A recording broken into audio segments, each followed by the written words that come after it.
kalau korang nak tukar dia punya ni, okey, dia ada inlet temperature, sekejap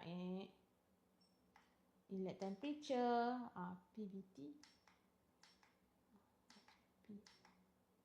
Ada jam, ada tarikh, ada hari, driving distance, driving minutes, RPM, speed kita ada.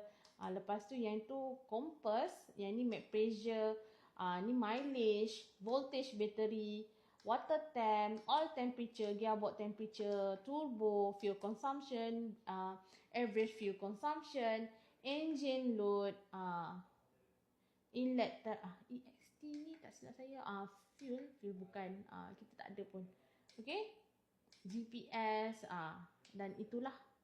And dua-dua pun kita boleh tukar juga. Okey, sama juga yang sebelah sini. Okey, interface dia pun ada banyak untuk bag nombor 5 ni. Okey, bag nombor 13 tu dapat full set lah kan?